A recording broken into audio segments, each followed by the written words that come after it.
Masters सारे ध्यानार्थियों को अपने इस ग्रुप में,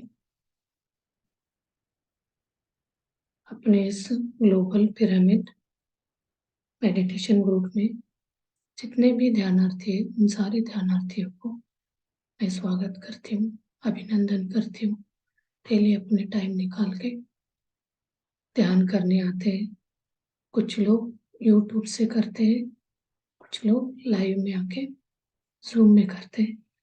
मैं अभी तक तो मैंने सोचा नहीं था, अब मुझे हर इंसान के सक्सेस हो, खुशी लाइफ के कुछ न कुछ पीछे कहानी होती है।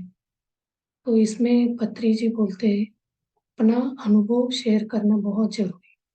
उस अनुभव से क्या है, सामने वालों के भी अंदर कुछ न कुछ हर इंसान के दिमाग में, मन में चलता रहता है। उनके लिए भी प्रेरणा हो जाएगा, वो भी इस चीज पे उभर के आएगा, अपने अनुभव भी बताएगा। तो एक दूसरे को हम बताएंगे नहीं तो किसी को पता नहीं चलेगा, वो चीज एक है। तो मैंने सोचा मेरा लाइफ का अनुभव भी, एक्सपीरियंस भी शेयर करना चाहिए। तो जो डेली ध्यान में करते तो हम लोगों को वहाँ टाइम नहीं मिलता है, इसलिए मैंने सोचा अलग से इसका वीडियो बना के डालूं। तो मेरा अनुभव बताना है तो जहाँ तक, मैं तो एक साधारण मतलब मिडिल क्लास फैमिली में जन्मी एक स्त्री हूँ। तो ऐसे देखा जाए मेरा जन्म 1975 यानी 1975 में बीजापुर डिस्ट्रिक्ट करके कर्नाटक में एक प्लेस है, वहाँ जन्म हुआ था। ऐसे में अपने माता पिता के 15 नंबर की बेटी हूँ।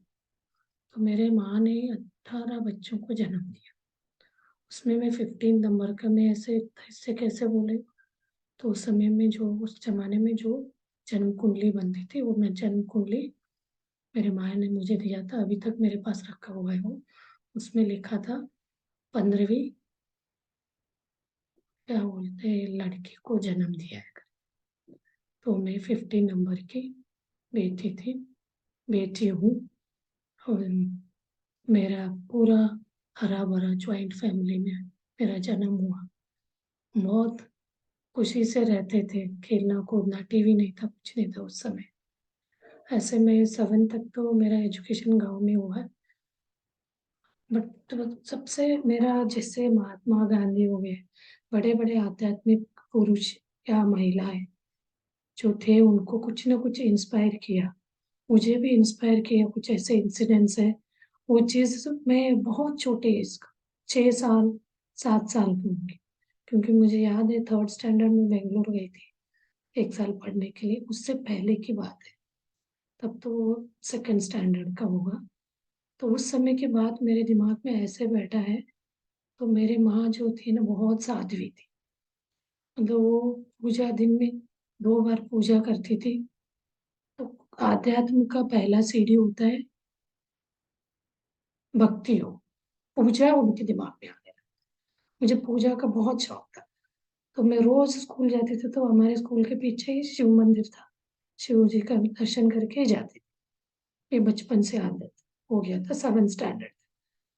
तो मेरे से, मैं ऐसे होता है ना बचपन में, हमें ग्रो कर रहे होते हैं, कोई हमें इंस्पायर्ड कुछ ऐसे टच हो जाता है, तो उसके हिसाब से हमारे दिमाग में चलने लगता, हमें भी ऐसे करना चाहिए। तो मेरे साथ क्या इंसिडेंट हुआ, तो इसके लिए क्या बोलेंगे, ये पिछले जन्म का कर्मा था, क्या था आई डोंट नो। बट ये वाला इंसिडेंट मुझे बहुत, मुझे मेरा आध्यात्म का क्वेश्चन, आध्यात्म के रास्ते चलने के लिए ये मुझे एक मीडिया साधन बन गया। वो क्या था, एक दिन मेरे माँ कोई सब्जी ले रहे थे, उनको चेंज चाहिए था।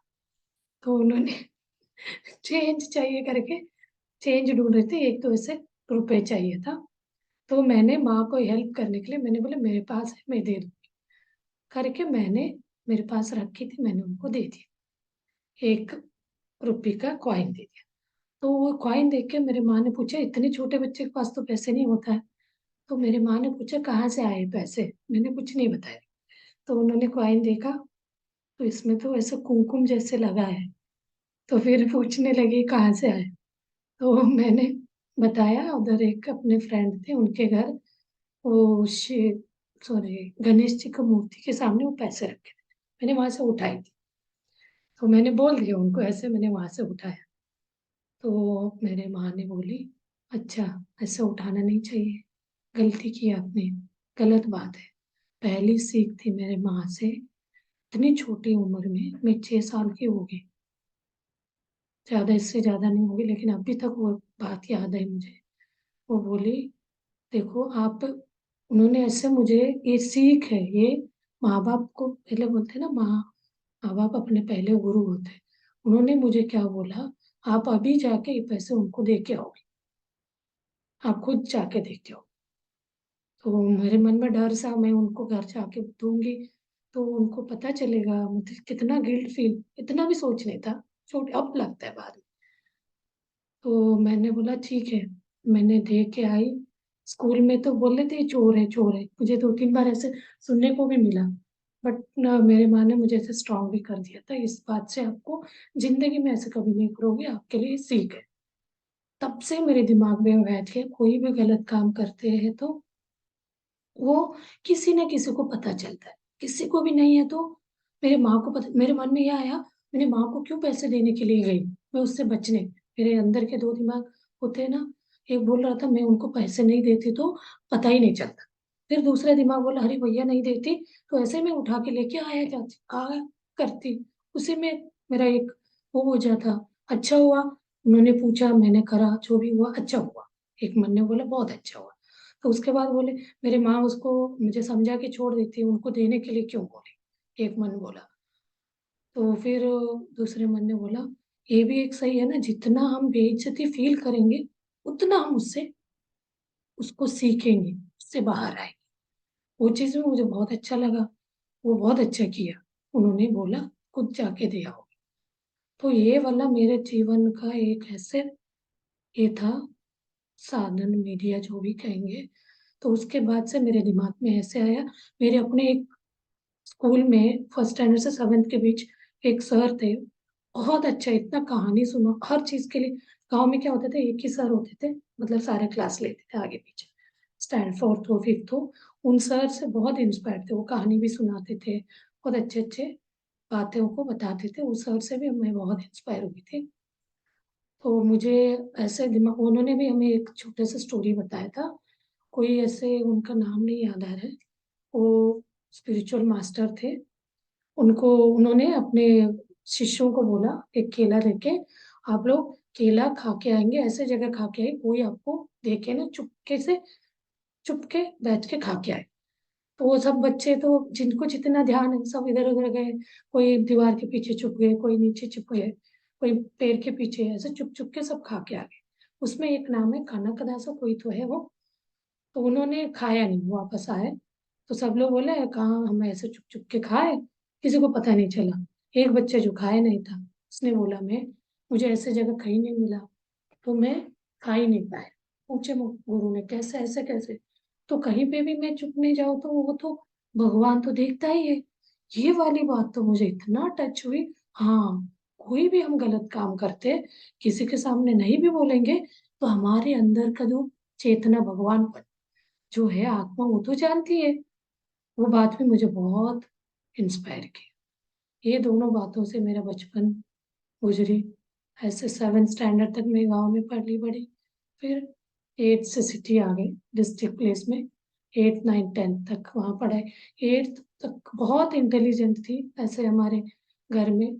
हम 6 सिस्टर्स थे, उनमें से ऐसे देखा जाए तो ज़्यादा पढ़ाई में समय ज़्यादा पढ़ाई नहीं कराया जाता। सब मेरे सिस्टर 12th तक ऐसे पढ़े हैं। बट मेरा क्या हो गया, टेंथ के बाद मैंने डिप्लोमा में डाल दिया, डिप्लोमा इलेक्ट्रिकल इंजीनियरिंग में। मेरा सिलेक्शन हो गया था, मैं टेंथ में अच्छा स्कोर करी थी, तो उससे बहुत मेरे भैया लोग बहुत बहुत खुश थे।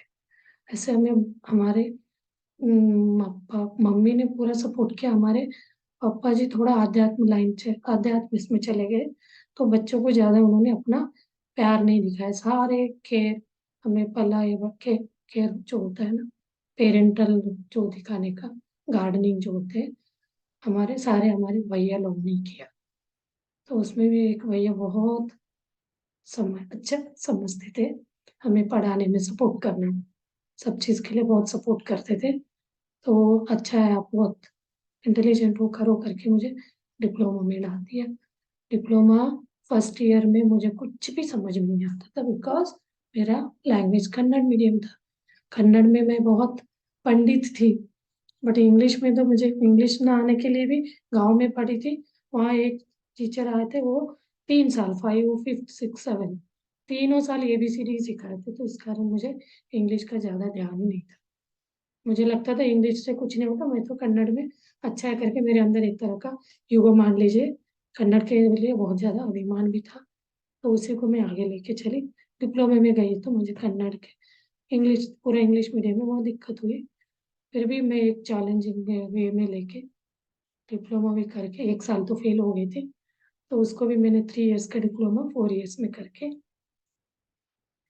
मेरा शादी में फाइनल ईयर में थी, यानी 94 में मेरा शादी हो गया, दिसंबर में। तो मैं फाइनल ईयर में थी, तो मैंने जिनसे शादी हो रही थी उनको बोल दिया था मेरा डिग्री खत्म होने के बाद ही मैं भोपाल आऊंगी। भोपाल में तो वो जॉब करते थे, तो उन्होंने मुझे परमिशन दे दिया था। तो मैं दिसंबर से लेके मई तक मेरा कॉलेज कंटिन्यू किया। तो मेरा बैच सब्जेक्ट ये वो थे सारे, मैंने उस बीच में सब क्लियर करके 95 में भोपाल आई आफ्टर मैरिज। मुझे याद है जून 6 तारीख को हम भोपाल आ गए थे। तो उस समय मैं आई थी तो बिल्कुल 19.5 ईयर्स, 20 ईयर चल रनिंग था। उस एज में घर से बहुत दूर निकल के इतनी जॉइंट फैमिली में रहने वाली घर से बाहर आ गई थी। मुझे हिंदी भी इतना अच्छे से नहीं आता था। पिक्चर वगैरह देख लेते थे, हिंदी का समझते थे, बट बोलना नहीं आता था। अपने ओनर जो थे जहाँ मैं रहती थी, किराए पे रहते थे, उनके बेटी ने मुझे बहुत सपोर्ट किया हिंदी सीखने में। मैं कुछ कुछ इंग्लिश का वर्ड डाल डाल के बात करती थी, उन्होंने बहुत सपोर्ट किया। तो मैं भोपाल में रहते, मेरे घर से दूर हो गए, तो मेरा पूजा पाठ तो पहले से था। मैं डिप्लोमा कॉलेज में अप्रेंटिस का एग्जाम देने गई थी BHL का, वहां भी अपना जो पूजा करती थी वो लेके गई थी। उस समय बहुत ज्यादा था, पूजा नहीं करेंगे तो भगवान मतलब गुस्सा हो जाएगा, ऐसा कुछ था दिमाग में। जो भी हम घर पे देखते आए थे, मम्मी करती थी पूजा, वो 2-2 बार पूजा करती थी, बिना पूजा पानी नहीं पीना, खाना नहीं खाना, वही चीज हमें भी आदत में डाल दिया था। वो मैं भोपाल आई तो वही चीज करती रही। तो धीरे धीरे ऐसे ही लाइफ चलता रहा हमारा। फिर मेरा स्पिरिचुअल में, यानी स्पिरिचुअल इन द सेंस शरीर को हट के समझना स्पिरिचुअल होता है। जब शरीर में है, भक्ति वो कर रहे हैं, पूजा पाठ कर रहे हैं, वो शरीर को समझ के करें। वो चीज मुझे टर्निंग पॉइंट कब हुआ, 2003 में। 2000 में बच्चा वगैरह हो गया, वो सारी कहानी तो नहीं बताऊंगी, पर्सनल हो जाएगा। अभी मैं स्पिरिचुअल एक्सपीरियंस बता रही हूँ। तो 2003 में अपने घर में अपनी दीदी की लड़की आई थी। तो वो 3-4 मंथ्स अपने साथ रही, उसका छुट्टी था तो आई थी। तो उसका एक्सीडेंट हो गया था, तब मेरे हस्बैंड घर पे नहीं थे। तो उसका एक्सीडेंट में मैं अकेली घर पे थी, बेटा छोटा था, छोटा 3 है, तो वो तो 5-6 साल का था। उस समय मुझे बहुत ज्यादा डिप्रेशन में आ गई, डर सा, उसको कुछ होगा तो नहीं है। वो डर ऐसे हो गया था मुझे, पूजा पाठ सब भूल गई थी मैं ज्यादा किसी को शेयर भी नहीं कर पाती थी। घर वालों को दूर रहते थे, उनको बोलो तो मम्मी को वगैरह को, दीदी लोगों को भी नहीं बताइए। बट उससे मैं डिस्टर्ब बहुत हो गई थी। बाद में वो ठीक हो गई, उस समय तो सब सपोर्ट तो किया, तो स्टिल मेरे अंदर में एक तरह का डर बैठ गया था। मेरा स्पिरिचुअल आने का ये मेन कारण था, एक टर्निंग पॉइंट बोलते हैं ना, वैसे वो टर्निंग पॉइंट बन गया। तो मैं उसी डर में, कुछ डर ऐसा रहता था घर से बच्चा बाहर गए हो या हस्बैंड गए हो, घर आ कुछ वो तो नहीं जाए, इस टाइप का डर बैठ गया था। रात को नींद नहीं आई, तरह डिप्रेशन बोलते हैं ना, उस टाइप का। ऐसे आंखें खोल के कभी कभी शिफ्ट भी होते थे, नाइट शिफ्ट में नींद ही नहीं आता था। फिर मैं एक दिन ऐसे टीवी में एक अपने कष्ट से बाहर आने के लिए, हमें क्यों कष्ट आता है, जीवन क्या है, ऐसे वो 8-10 क्वेश्चन मार्क का कुछ मैंने देखा। तो मुझे ऐसे ही वो नेशनल में आ रहा था, देखती नहीं थी मैं, उस दिन लगा मुझे अरे ये तो कुछ काम का है करके, मैं इसका टाइमिंग वगैरह देख के उसको देखने लगी। तो वो एक निरुमा करके थी, वो महामाई बोलते, उनके प्रोग्राम में देखती रही। तो वो ध्यान का, ध्यान क्या होता है, ये ध्यान 2 घंटे में आपको रियलाइज कराएंगे, सेल्फ रियलाइजेशन बोलते हैं। मतलब मैं शरीर नहीं हूँ, मैं आत्मा हूँ। तो वो चीज़ में मेरे दिमाग में बैठी है।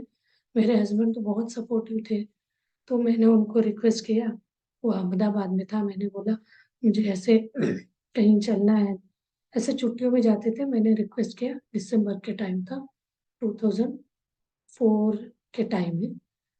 तो मैंने बोला वहाँ चलते हैं, और हाँ दिसंबर 2004। फिर वो बोले चलो हाँ ठीक है चलते हैं। फिर हम वहाँ गए, तो उसमें 2 घंटे का ध्यान करके वो सेल्फ रियलाइज कराते हैं, मैं आत्मा नहीं, शरीर नहीं हूँ, आत्मा करके। तो उसमें तो हस्बैंड भी बैठे थे, हम दोनों बैठे थे। छोटे बच्चों को अलाउ नहीं करते, वो केयर टेकर थे, उनके हाथ में बच्चे बेटे को दिया था। तो उसके बाद से मेरा पूरा लाइफ चेंज। मतलब मैं जो भगवान से प्रे करती थी, पूजा करती थी, हर पूजा के पीछे कोई इंटेंशन होता था, मुझे कुछ चाहिए करके, वो सब मेरा जीरो हो गया, वैनिश हो गया। तो उसके बाद से मेरा मन में ऐसे आने लगा, कोई भी चीज हम करेंगे तो कुछ भी एक्सपेक्टेशन नहीं रखना। एक्सपेक्टेशन नहीं वो रखेंगे तो एक डील हो गया, भगवान से हम कुछ लेन देन कर रहे हैं। तो वो तो हमें एक चीज बताए सिखाए गए, हर वक्त आप अपनी जो भी गलती की उसका आप माफी मांगो, क्षमा मांगो, अगली बार ये गलती ना हो। ऐसे वाली चीज शुरू हो गया मुझे 2004 से। इसके बाद से हमारे लाइफ में, हमारे रिलेशन में बहुत परिवर्तन हो गया। ऐसे हमने बहुत ज्यादा ऊंच नीच तो होता रहा लाइफ में, जैसे फाइनेंशियल होता है वो सब, तो उसमें हमने दोनों में ज्यादा डरे नहीं, उसको हमने बहुत अच्छे से हमने फेस किया। उसके बाद इसके ध्यान के बाद तो मेरा लाइफ, और मेरे हस्बैंड भी, वो भी बहुत सपोर्टिव। वो अंदर ही अंदर रोज करते तो नहीं थे, वो पढ़ती थी मैं, वही जो ध्यान, सामने वालों को क्षमा मांगना, ये सब मैं करती रहती थी। वो करते थे कि हम मन ही मन में करते थे, पता नहीं वो पढ़ते तो नहीं थे। मैंने बुक दिया था कैसे क्षमा मांगते, उसका विधि बोलते थे क्षमा मांगने का, वो करती थी। अब बेटे को भी हमने समझने लगे, बच्चा भी अपना कर्म लेके आया रहता है, हम कितना भी उसको प्रेशराइज करो, ये करो, तुम पढ़ो पढ़ो, तो कहीं ना कहीं मुझे वो याद आ जाता था, वो अपने जो डेस्टिनी जो है उस हिसाब से वो कराएगा। हमारे बोलना उसके ऊपर प्रेशर सा लगेगा, इस चीज के हिसाब से हम उसको भी ज्यादा प्रेशर नहीं करना सीख गए। उससे पहले बच्चों को बहुत प्रेशर करना, किट किट करना, वो सब करते थे। तो इससे चलते हमारे में परिवर्तन क्या हो, मेरा पहला परिवर्तन, जब मैं हर इंसान के अंदर भगवान है, सोल है, मतलब आत्मा है, तो वो भगवान है, उसका जानकारी हमें नहीं रहता। जब हम स्पिरिचुअल में आते हैं, आध्यात्म में आते हैं, तो उसका हमें रियलाइजेशन होने लगता है। हर जीव के अंदर हमें वो देखना है। तो ऐसे मेरे साथ एक बार वो ध्यान लेने के 1 साल बाद है, ऐसे वॉक कर रही थी, 2007 या 8, 2-3 साल हो गया था। तो वॉक करते समय मेरे पीछे 3 कुत्ते पीछे पड़ गए। तो वो बोलते थे कोई भी प्राणी ऐसा होता है ना, उसके अंदर भी एक आत्मा होती है।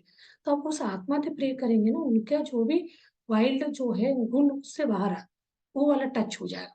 तब मैं कुछ नहीं करी, मुझे एक दिमाग में आया, तीनों से लड़ते हुए मेरे ऊपर आ गए। तो मैं एक स्टेप भागने के लिए कोशिश करी, फिर लगा ये मेरे पीछे ही पड़ेंगे। तब मैं ऐसे हाथ जोड़ के शुद्धात्मा शुद्धात्मा बोलते थे, उनके अंदर के भी शुद्धात्मा को प्रे किया। आप मानोगे नहीं, ऐसा लगा उनके मुंह पे ताला लग गया, जैसे वैसे के वैसे खड़े हुए। ये मेरा पहला एक्सपीरियंस था आफ्टर सेल्फ रियलाइजेशन। इसके बाद से मैं इतना खुशी लगी, मैंने बताया भी, एक दो लोगों के एक्सपीरियंस को बोला। कोई कोई लोगों को लगा ऐसे मजाक, मतलब जो जानकारी नहीं रहता ना इसका अध्यात्म के, उनको इसका समझ नहीं आता। लेकिन मुझे तो अच्छा लगा, उस चीज के बाद मैं और ज्यादा करने लगी। जॉब भी करती थी, कहीं जॉब में कोई कोई इंसल्ट करा, कुछ का प्रेशर है, कुछ सुना था, ऐसा दुख सा लगा, तब मैं अंदर ही अपने आप को स्ट्रांग करने के लिए, मैं शुद्ध आत्मा हूँ। जो भी वो स्कोल्ड कर रहे, कुछ काम के हिसाब से मुझे चिल्ला रहे, कुछ करे, वो उस उमा के शरीर को बोल रहे, उमा के लिए बोल रहे, लेकिन अपने आत्मा को नहीं बोल सकते। मुझे आत्मा में रह के इन सब चीजों को फेस करना है, करना, वो वाली चीज मेरे अंदर बढ़ती गई। ऐसे ही करते करते मेरे में तो ये चीज धीरे धीरे सबको समझना, कोई भी ऐसे बोलता है तो उस समय तो थोड़ा सा इंसान हो जाता है ना, हम जब आत्मा में नहीं रहेंगे, जैसे शरीर में रहेंगे, कोई सामने वाला बोलता है तो हमें टच हो जाता था। तो उस समय हम रिएक्ट भी कर देते। तो बाद में मुझे तुरंत याद आता था ये तो आत्मा में रहना था, मैं मिस कर गई। तो हमें बोलते थे, वो बोल के रखे थे, सोने से पहले आप लोग याद करिए दिन भर मैंने क्या गलती किया, किसी के ऊपर आपने चिल्लाया, गुस्सा किया, उसको याद करके उनको क्षमा मांगिए, मेरे कारण आपको दुख पहुंचा है तो मुझे क्षमा करिए। ऐसे जाने अनजाने में किया, कभी कभी जानबूझ के करते, कभी कभी अनजाने में हो जाता है, कभी कभी हम कुछ नेचुरल वे में बोलते हैं, उनको गलत लगता है, तो उस कारण हमारा रिलेशन बिगड़ जाता है उससे। मुझे ये वाला एक तरह का वो की चाबी बोलते थे, वो की जैसे मिल गया, हमेशा बोलने का बोलते थे। मैं अलग हूँ, यानी आत्मा अलग हूँ, उमा अलग है। मैं परमानेंट हूँ, आत्मा परमानेंट, उमा टेम्पररी। ऐसे करके बोलवा बोलते रहिए आप, कभी ऐसे कहीं पे भी ऐसे इसमें आपको फंस गए, कभी परेशानी में, तो ऐसे ही मेरा एक और एक्सपीरियंस बताओ। तो अब तो मेरा इसका आध्यात्म का एक्सपीरियंस कुछ ना कुछ होते रहे। तो एक बार हम क्या है, मुझे ऐसे ऑनलाइन में भी एक तो मास्टर मिले, विवेकानंद के एक मास्टर मिले, उनसे भी बहुत अच्छे बातचीत हुई। वो भी बहुत सारे मेरे क्वेश्चन का आंसर बताए, मेरे मन में बहुत क्वेश्चन चलते थे, ऐसे क्यों ऐसे क्यों, धीरे धीरे कम होते जा रहे थे। उनसे भी बहुत अच्छा हमारा दोस्ती हो गया था, हस्बैंड से भी उनसे बात होती थी, तो उन्होंने हमें इनवाइट किया आने के लिए। वो केरला में थे, वहाँ गए थे हम। तो हम वहाँ गए तो वहाँ क्या हो गया था, बस वो ट्रेन से गए थे बेंगलोर से, वहां से हम बस उनकी जगह जाने तक, कोडंगलूर करके प्लेस था, वहां जाते तो बस पकड़ना था। तो बस में मेरा हम 4 लोग थे, मेरे मेरे हस्बैंड, मेरा बेटा और मेरा भाई का, छोटे भाई का बेटा भी था, वो छोटा था बच्चा, 3-4 साल का था। तो वो क्या है, उसको साथ में मेरे गोद में लेके बैठे थे, मेरा पर्स को साइड में रखे, उतरते समय हम ऐसे उतर गए, तो मेरा पर्स वहीं रह गया। तो हम उतर के कोई होटल या कहीं गए, वहां जाके मैंने याद किया पर्स ही नहीं, सारे चीज पर्स में था। तो मैं उस समय घबराई नहीं, मेरे मन में कैलकुलेशन ये चल रहा था, सपोज वो नहीं, हाँ, इसलिए बोलते नेगेटिव थॉट हम भेजेंगे तो नेगेटिव वहां चला है।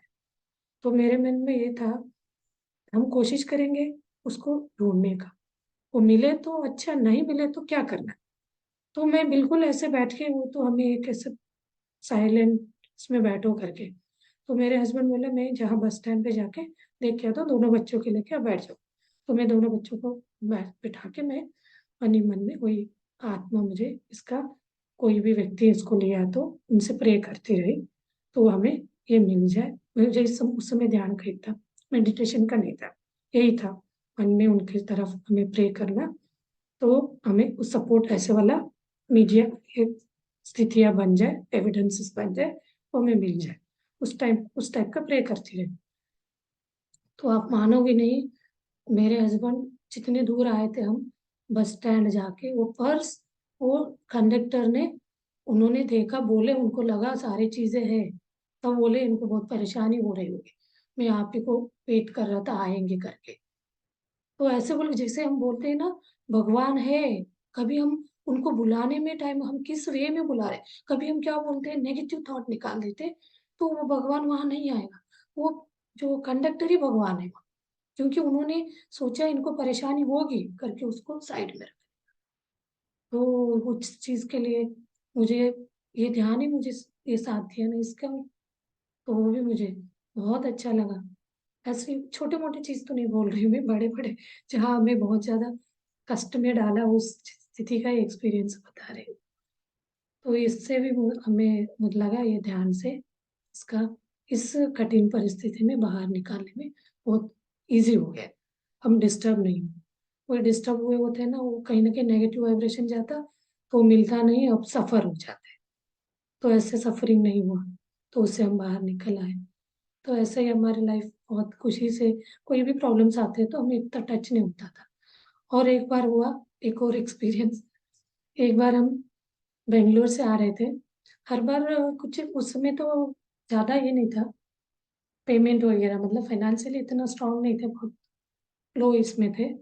तो वहाँ उस समय क्या हो गया था, अपना टिकट कंफर्म नहीं था, तो कंफर्म नहीं था तो ऐसे हम 400-500 ही रख के आए थे ट्रेन के लिए। तो उतना हमें क्या हो गया, वो कंफर्म नहीं था तो हमें वहाँ पैसे देना पड़ा, फाइनली हमारे पास पैसे ही नहीं रहा। अब 100 रुपीज कुछ बचे थे, पानी वगैरह तो हम कहीं से भी लेके पीते थे उस समय, तो कहाँ जैसे स्टेशन आता वहां से पी लेते थे, ये 2007 या 8 की बात है। तो हम जैसे जैसे स्टेशन आ गया, भोपाल आ गया, भोपाल रात 1 बजे आता था कर्नाटक एक्सप्रेस से। तो वो हम दोनों तो कह सोच रहे थे, बेटे को बोल के रखा था हमने, बेटा प्लीज आप कुछ नहीं मांगना, हमारे पास तो बिल्कुल पैसे नहीं है, आपको कोई भी चीज चाहिए हम घर जाके दिलाएंगे करके बोल दिया। तो बच्चा कुछ नहीं मांगा, जो भी हम घर से लाए थे वही खाना वाना खा लिए। अब हमारे दिमाग में ये था हम स्टेशन से उतर के घर जाना है, तो कैसे क्या करें। तो हमारे पास फाइनली 73 रुपीज बचे थे, याद है मुझे। तो फिर हम बोले देखते हैं, तो हम क्या है घर पे कहीं रखे क्या, ये सब भी सोच रहे थे। हम उनको रिक्वेस्ट करके जाएंगे, वो ऑटो वालों को बोलेंगे हम घर से आपको पैसे देंगे, कि यहाँ रखे वहाँ रखे, वो भी याद करें। चलो ठीक है देखते हैं। आप मानोगे नहीं, जैसे हम स्टेशन में उतरे, कोई व्यक्ति हमें, हमने कुछ बार्गेन नहीं किया, हमें स्टेशन यानी साकेत नगर, भोपाल स्टेशन से साकेत नगर जाना था, हमने बोला साकेत नगर। सामने से वो व्यक्ति बोला मैं हम 70 रुपीज में आपको छोड़ देंगे। हमें लगा इतना कम में, 110 रुपये लेते थे, तो हमें लगा इतना कम में कैसे इसने, मतलब ये हुआ ना हमारे सामने भगवान आ गया क्या। तो हम मन ही मन में वो कन्नड़ में बोल लेते थे। हमें लगा ये इतना कम में, मतलब हमें एक होता है ना, इतने भी हम स्पिरिचुअल में आए हैं, तो ये व्यक्ति कैसे एक दिमाग दोनों लेके चल, तो ये कहीं, हमने बोला वो कहीं दूसरे रूट पे ना ले जाए, एक वो चेक पोस्ट करके था, हमने बोला उस रूट से ले चलो, ये कम पैसे में ले जा रहा है। अंदर में लग रहा था कोई भगवान ने हमारे लिए भेजा है, और वो दूसरे इसमें लग रहा था पता नहीं कहीं ले जाके कुछ करेगा तो नहीं, वो मन में लग रहा था। बट फिर भी हम कन्नड़ में बातें ज्यादा नहीं करेंगे, मतलब थोड़ा बात करें। तो वो अच्छा, हमने चेक पोस्ट वाला रूट बोला, बीएचएल वाले एरिया का, तो उसने हमें घर तक छोड़ के लगा, ऐसे कुछ नहीं हुआ। ये वाला भी हमें कितना अच्छा लगा, मतलब ऐसे होता है, आप लोगों को वही बुलाने का किस वे में, किस स्थिति में हम बुला रहे हैं। तो ये हमें, ये वाला भी बहुत अच्छा एक्सपीरियंस था आध्यात्म में आने के बाद। तो ऐसे ही फिर एक, अभी ये वाला एक्सपीरियंस तो चलते रहेंगे अभी तक, करंट तक का। करंट में तो बहुत बहुत अभी तो बहुत ज्यादा इसमें ध्यान में है। तो उसके बाद आज का मैं देखती हूँ, और 5-10 मिनट पार्ट 1 आज थोड़ा बता के आज का क्लोज करूंगी। और ऐसे ही एक बार एक और एक्सपीरियंस बताऊं तो, एक बार क्या हुआ मास्टर्स, मेरे साथ ना एक, ये इसका एक बार एक्सीडेंट हो गया मेरा। एक्सीडेंट हुआ तो उस समय, वो एक्सीडेंट का कहानी तो नहीं बताऊंगी, एक्सीडेंट हो गया। अब मेरे मन में तो हमेशा रहता था मैं आत्मा हूँ, ये वाली बात। तो एक्सीडेंट के बाद वो एक अपने नेबर के उससे हुआ, तो उनको, मैं हॉस्पिटलाइज हो गई, मुझे जैसे सबसे पहले जब कौन से इसमें आगे होश में, तो वो व्यक्ति सामने खड़े थे, तो उनका जो फेस देखा तो उनको गिल्ट फील हो रहा था, क्योंकि उनके कारण से मेरा एक्सीडेंट मेरा हुआ था। तो उनका गिल्ट को देख के मैंने तुरंत बोली ये मेरे इसमें होना था, आप गिल्ट फील मत करिए, क्योंकि उनके चेहरे में वो चीज़ देखा था। गिल्ट को मैं जैसे आँख खोली तो वो चीज़ के लिए मैंने उनको क्षमा जितना इजीली करा। तो उस स्थिति में बहुत लोगों ने बोला आप, आपका डेथ भी हो सकता है। वो होता तो मैं कुछ नहीं कर सकती, तो वो मैंने हस्बैंड को भी बोला मेरा मृत्यु होता ना इसमें हो जाता, क्योंकि उतना स्ट्रांग हो गई थी मैं, मुझे उसमें कुछ ज्यादा मुझे टच ही नहीं हुआ, बट अंदर से मैं स्ट्रांग हो गई थी, उससे मैं बहुत सफर करी, मतलब डैमेज हो गया था मुझे, प्रॉब्लम हो गए थे। तो थोड़ा रिब्स में क्रैक वगैरह हुआ था, बट मैं ध्यान में रहने के कारण उस चीज से मैं इतना अच्छे से उभर के आई, किसी के ऊपर मुझे वो नहीं बना, द्वेष नहीं बना, उनको मैंने बहुत अच्छे से क्षमा किया, तो उससे मैं बहुत इजीली निकल के आ गई। और एक चीज बताऊं तो मेरा अनुभव में, एक बार क्या हो गया, एक नेबर थे अपने, तो उनका बच्चा ने, बच्चे ऐसे घर में आते जाते थे, तो वो बच्चे ने क्या किया, हमारे घर से पैसे उठाए। तो हमें लगा पैसे यहाँ रखे थे नहीं है, तो ऐसे 2 बार हो गए थे, तो हमें लगा हुआ होगा ऐसा कुछ, हमने भी इग्नोर किया। कौन आए थे कौन गए थे, वो नेबर के बच्चे आए थे। तो फिर वो चीज़ पता चला वो नेबर उनके मम्मी को, वो मम्मी ने मेरे से बोली ऐसे हुआ है, तो हमें पता चला हमारा बेटा ऐसे कर रहा है, क्या करना है हमें। मैंने कहा ठीक है मैं देखती हूँ, उनसे बात करूंगी। तब मुझे थोड़ा थोड़ा एक मेडिटेशन का भी आ गया था। मेडिटेशन में कैसे आई हूँ वो चीज़ मैं बाद में बताऊंगी। तो ये वाला इंसिडेंट में मैंने बोला ठीक है मैं बात करूंगी। तो मैं दरवाजा बंद करके वो बच्चे के साथ बैठी। वो बच्चा थर्ड स्टैंडर्ड का होगा, थर्ड या फोर्थ स्टैंडर्ड। तो मैंने उसके साथ पूरा दरवाजा बंद करके बैठे थे। तो मैंने उससे पूछा ऐसे जनरल बात करी कैसे क्या है। तो उसने शुरू में कुछ नहीं बोला, नहीं आंटी ऐसा कुछ नहीं, मैंने ऐसा कुछ डायरेक्ट नहीं पूछी मैं। तो धीरे धीरे मैंने उसको कहानी वगैरह सुनाई। ऐसे चोरी ऐसे करते जनरल बात बताई, चोरी करना करने से क्या होता है। मैं ऐसे वाला कहानी भी सुनाई। और एक और कहानी है ना, चोरी करने में सपोर्ट करते करते उनके एक माँ ने बच्चों को सपोर्ट करते अच्छा है, कोई छोटे छोटे चीजें चोरी करता था तो वो कहानी भी सुनाई उसको। तो फाइनली क्या है, बहुत बड़ा चोर हो गया। चोर होके वो जेल में जाने के वो नौबत आती है। तो वहाँ पूछते हैं तो वो बोलता है मेरे माँ से कान में कुछ बोलना है। माँ सामने आती है तो कान काट देता है। तो क्यों है, तो बोला आपने मुझे पहली चोरी में क्यों नहीं टोका। तो उस बात का मैंने उसको कहानी सुनाई, उसको थोड़ा टच हो गया। फिर बाद में मैंने बोला चलो हम, आप कुछ नहीं बोल रहे हैं ना, मैं मेडिटेशन करते हैं, मैं आपके मन में जो भी है मैं सब समझ जाऊँ। मैं मेडिटेशन में बैठ गई, आप मानोगे नहीं, 5-10 मिनट मेडिटेशन करी होगी, वो बच्चा मुझे ऐसे लिपट के रोने लगा। हाँ आंटी मेरे से गलती हो गई, मैंने इससे पैसे उठाए। ऐसे 2-3 घर का भी उसने एक्सपीरियंस लिया करके बताया। मैंने उसको बताया देखो बेटा आपका जो यही चीज आपका बाहर लाना चाह रही थी मैं। आज आपको इंसल्ट फील हो रहा है, जो भी हो रहा है आज हो रहा है, लेकिन इसको आप कभी जिंदगी में नहीं करो। इसके लिए मैंने वही चीज बोला, मेरे माँ ने जो बोला था आपको, जहां से भी लिया है ना उनको जाके दे दे।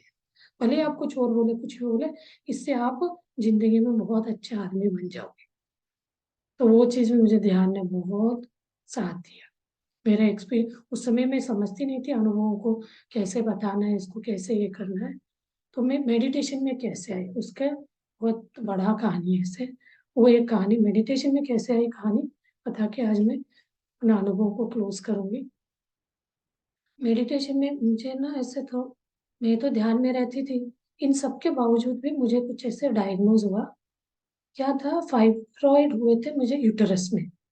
उससे थोड़ा वेरिएशन हो रहा था, मेरे पीरियड में ज़्यादा ब्लीडिंग होना, ये सब हो रहा था। तो हमने गायनिक को दिखाया था, उन्होंने बोला आपके, और सोनोग्राफी वगैरह करके देखे तो उन्होंने बोला आपके यूटरस में फाइब्रॉइड है, उसको आपको ऑपरेट करना पड़ेगा। तो मेरे मन में था ये सब वो डॉक्टर के पास जाने का नहीं, ये था अंदर थोड़ा ये सब ध्यान से रहने में, ध्यान में रहने से क्या मैंने अवॉइड करने के लिए बोले ठीक है देखते। फिर हमने आयुर्वेद को भी एक तो ओपिनियन लिया।